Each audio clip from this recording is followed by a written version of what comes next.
Okay, so the objective in this video was to put a heavy layer of white paint down and then build a dirty cup layered with paint and then do puddle pours over the canvas from the dirty cup and then do an improvised spin pour. I don't have a Lazy Susan, so I thought, oh, I'll just kind of turn the canvas. We'll call it a swirl pour. Well, you'll see how that turned out.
So this is what it ended up looking like.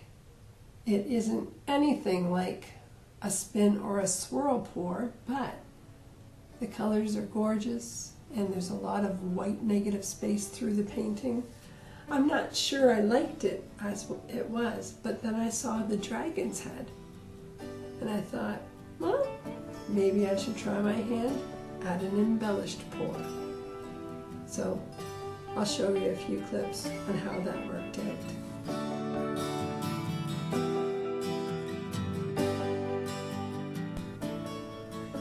So here I've added some definition to the dragon's head.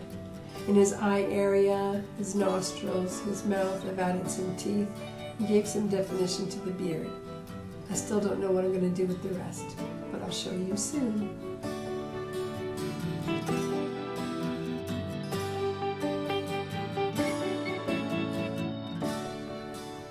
Well, it's about an hour later, and I've added some white and some black throughout the composition to suggest wings and a body. And I added some fire at the top. Overall, I'm fairly pleased with how it's turning out, but that fire, I overworked it, and I don't think it suits the painting anymore. But you know what? It's late, and I'm going to sleep on it, and tomorrow I'll figure out how I'll finish this painting.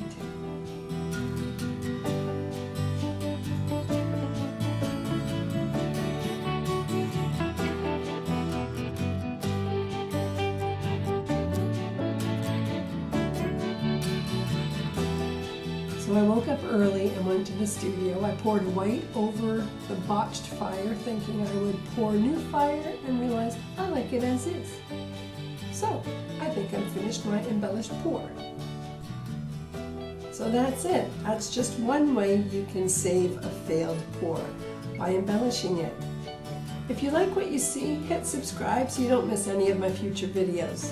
Thank you so much for watching. Bye for now.